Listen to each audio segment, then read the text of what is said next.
Every good holiday starts with some planning. For me, that planning is kept pretty minimal. I generally like to allow most things to unfold themselves when I'm on a trip.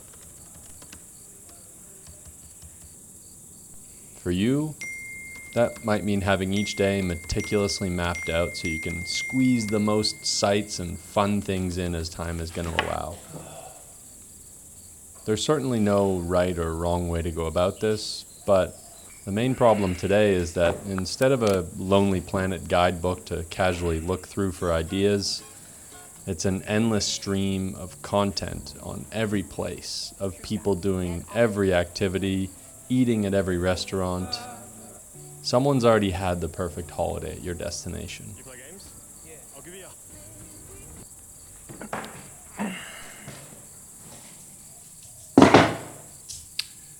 So I guess that means yours better be perfect as well. I was a fool to let you down, and now you run.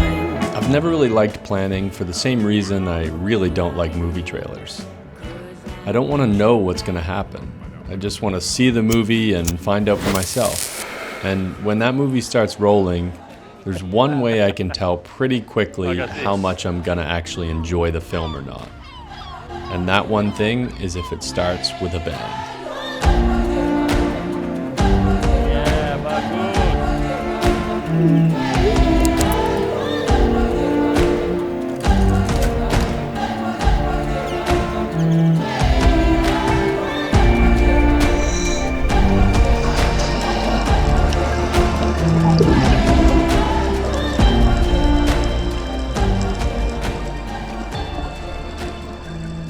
Being dropped into a world I know absolutely nothing about.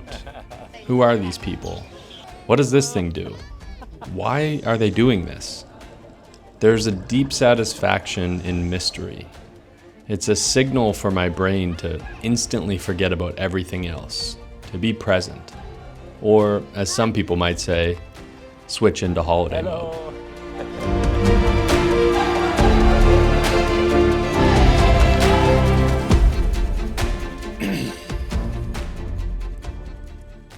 I love the initial shock value of arriving in a new place. And this is one of the main reasons why I love to start off these holidays by doing something that's a little crazy, whether it be the longest ferry trip or staying in the most remote place or whatever it might be. Just doing something that is going to fully immerse me in that holiday straight off the bat.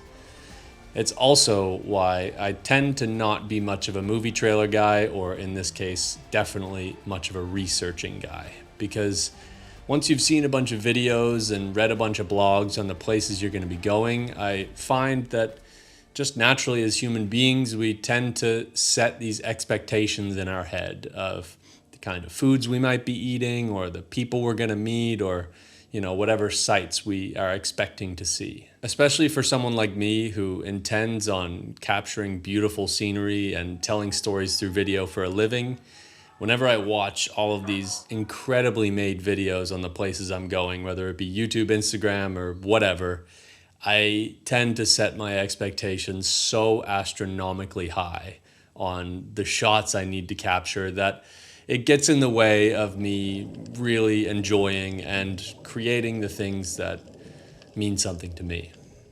But really, without going too deep, it's mostly just about you're spending money to go to a place. You want to enjoy it. And then, of course, the other big reason is when things don't go as you expected, or as you planned, or in my case, didn't plan, then you can kind of set yourself up for a bit of a letdown.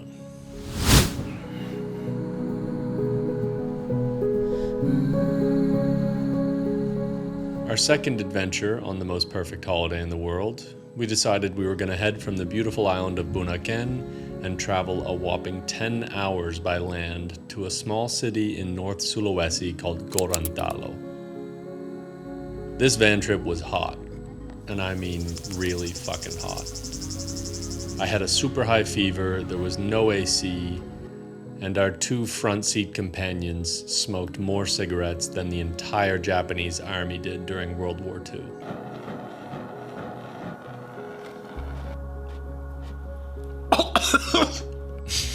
That sounds like a joke, but I've genuinely never seen two men smoke more cigs. I wish I took video, but I could hardly open my eyes. It was one of the worst drives I've ever had in my life. It turns out, though, that I had tonsillitis, and this perfect holiday very quickly became something that I didn't really want to be on anymore.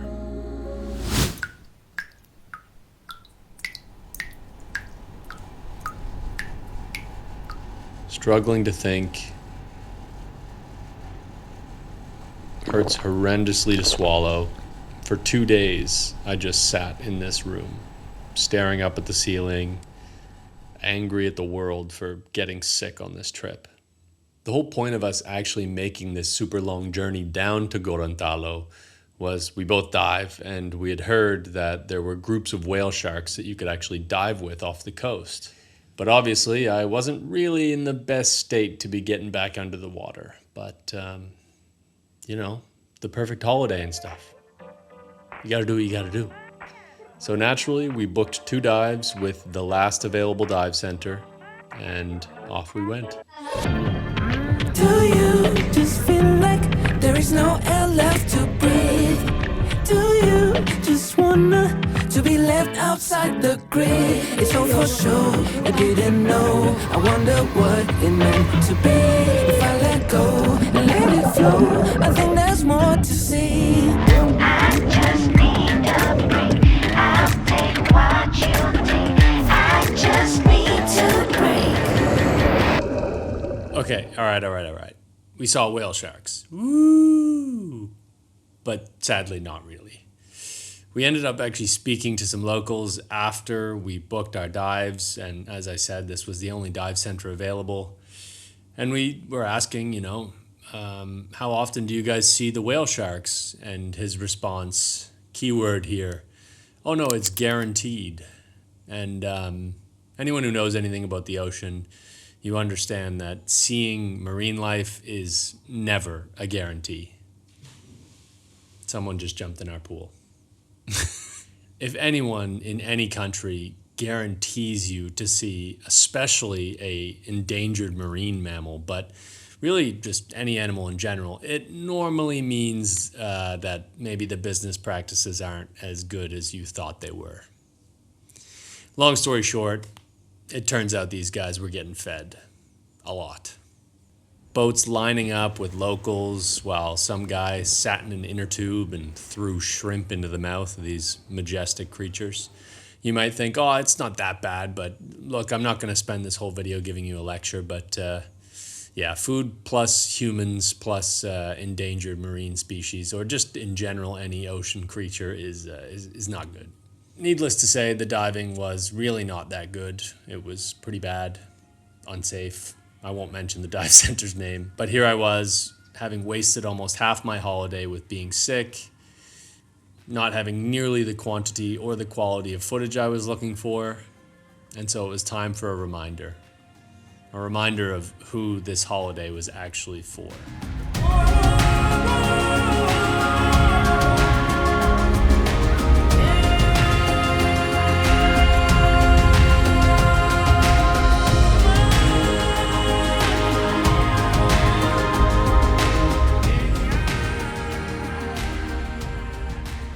Most normal, healthy-brained people realize that holidays are for them, or maybe they're for your kids or whatever it is. Most of the time, it's a holiday's for you. But then you've got people like me, and I'm sure probably some others out there, who get their heads so wrapped up in this idea that if people don't enjoy and witness and admire your holidays through the photos and videos you take, then, maybe it wasn't that great of a holiday. Or if you didn't do anything super miraculous, like see a tribe that's never been contacted by humanity. It's this ridiculous idea that if you're not doing something crazy that other people can see, that your holiday might not have been that good. But who is all that for? Is it really for you, or is it like a bride stressing out during her 100-guest wedding? Is it for everyone else? This shitty old bike has barely enough power to get just me up these hills. I guess that's what happens when you have a motorbike with 850,000 kilometers on it.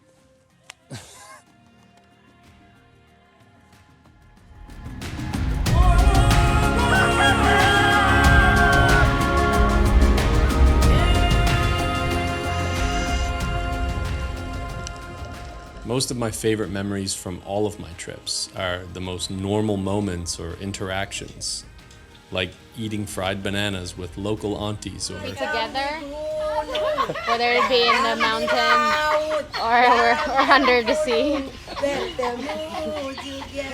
just sitting at the beach with a couple of goats.